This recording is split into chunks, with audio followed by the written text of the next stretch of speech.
Good evening, everyone. Welcome to Dread Time Stories. I'm your host, Dr. Phobia, and tonight, dear patients, it's been a minute, and I'd like to apologize for that. Now, the reason for my absence has actually been I've had some medical issues. I'm okay now.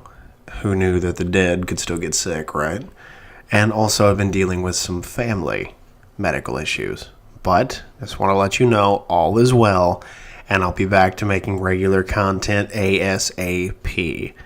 Now, I also wanted to say that there are a few new subscribers, so I wanted to welcome you all to the channel. And no, you're not subscribing to a dead and or dying YouTube channel. Trust me, I'm still here for your entertainment. Now, that that's out of the way, our story tonight comes from the world of Reddit No Sleep. So, without further ado, sit back, relax, and enjoy tonight's tale. There's something in the ladies' room at work.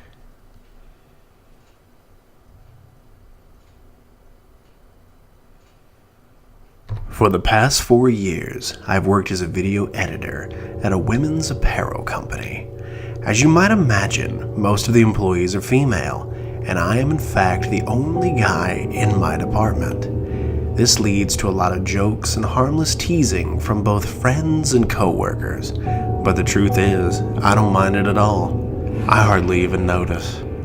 There is, however, one downside: the bathroom situation. But I'm getting ahead of myself.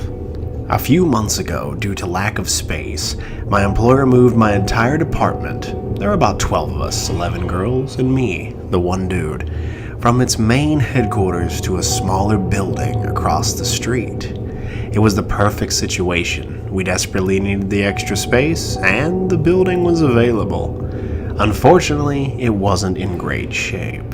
No one had leased the building for quite some time, and it was obvious. Ceiling tiles were cracked or collapsing, the carpets had peeled up to reveal bare concrete underneath, and the bathrooms were in god-awful shape. Honestly, the space looked like more of a home for squatters than a comfortable workplace.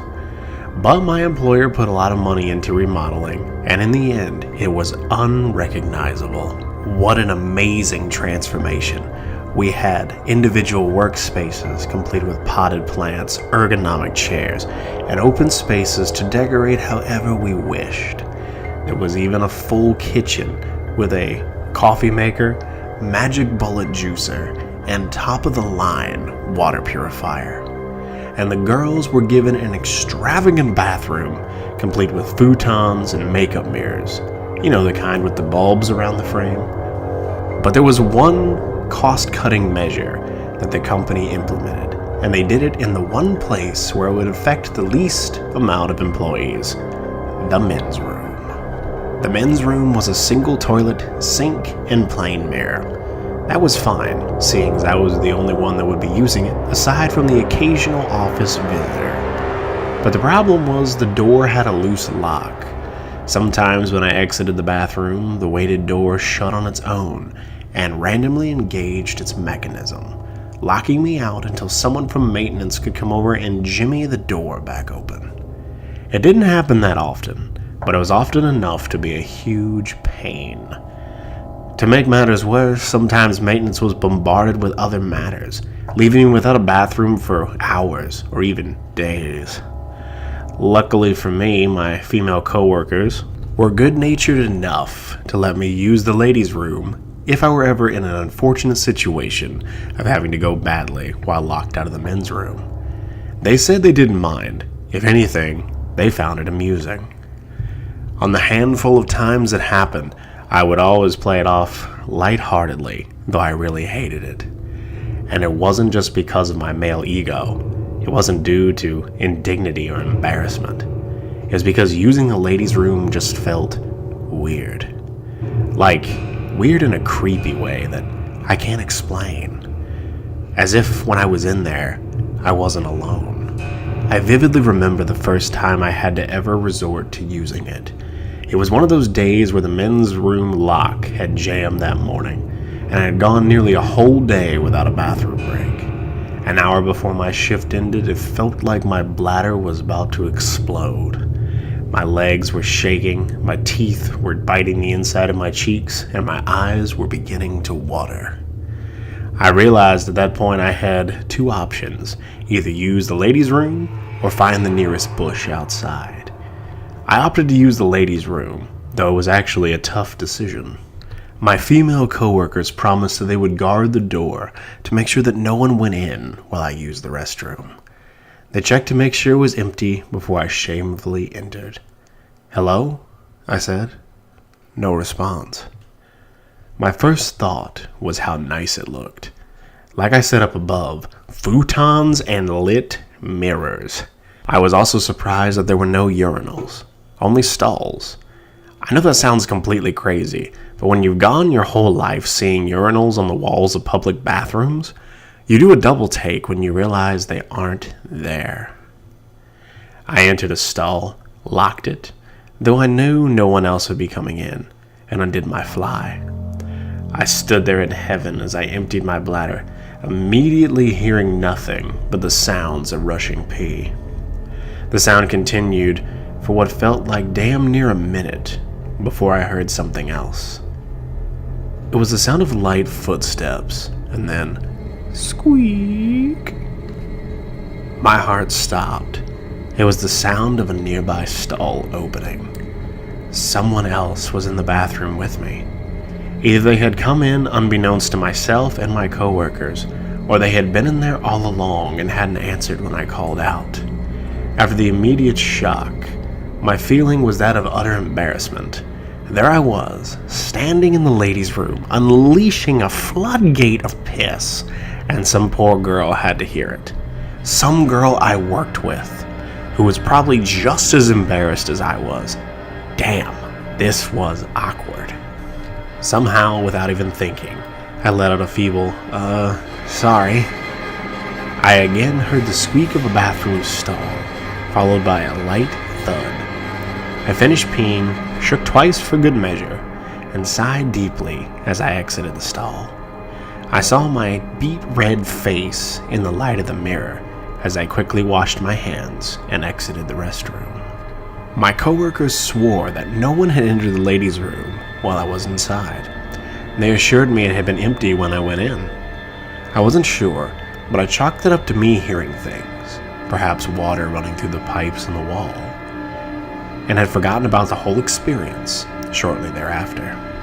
I only had to ever resort to using the ladies' room once or twice in the months that followed, and each time was a miserable experience. Each time I was on edge, I was paranoid, I was feeling as though I was invading someone's space. Once, while I was washing my hands in the sink, I looked up in the mirror, and I swore I saw movement in the corner of my eye.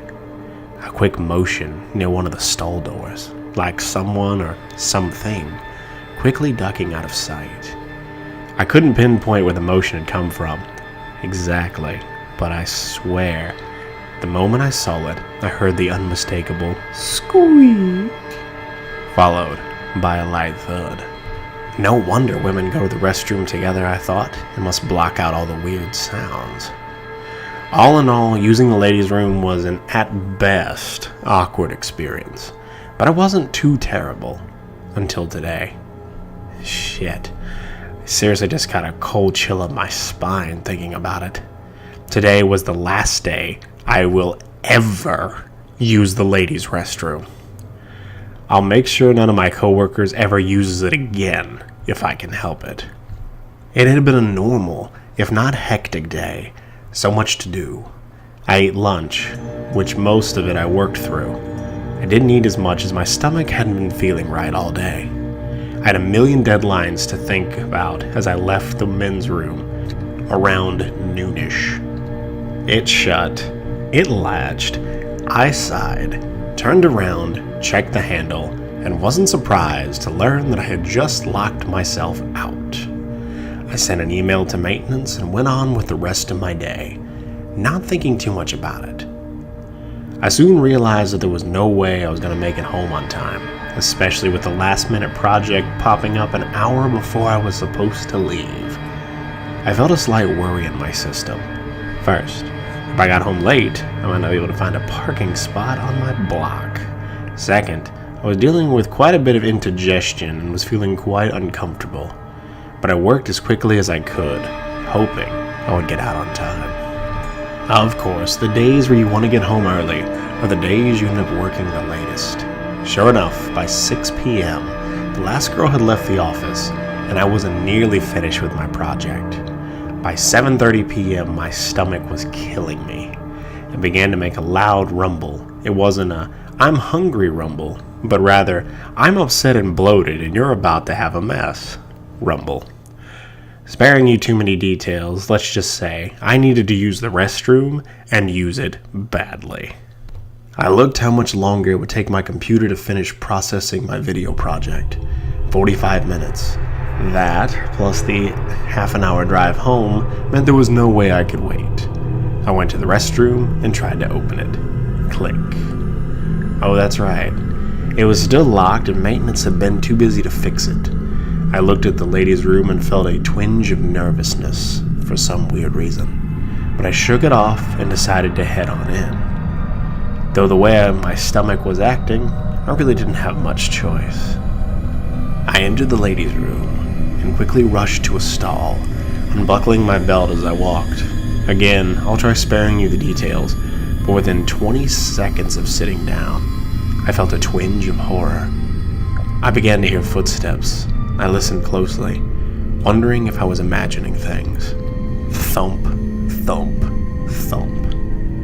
No, it was unmistakable. I was definitely hearing a walking sound. Wait, not a walking sound, a crawling sound. My heart began to skip a beat, and my lungs turned to iron as I realized where the sound was coming from. It was coming from above me. Directly above me. I looked up and the sound disappeared.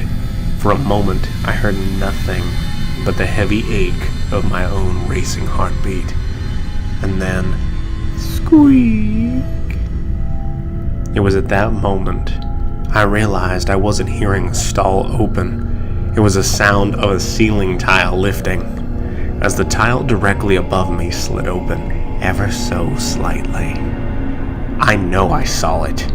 My eyes widened and my mouth dropped as I stared at something that was staring back at me.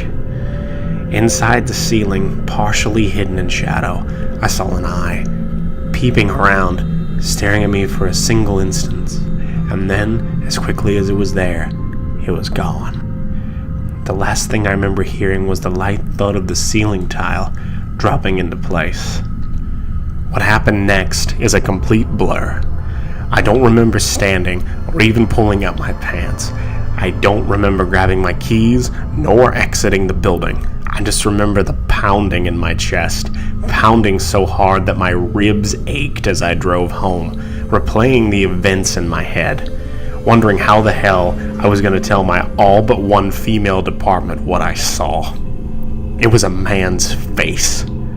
But it wasn't entirely human.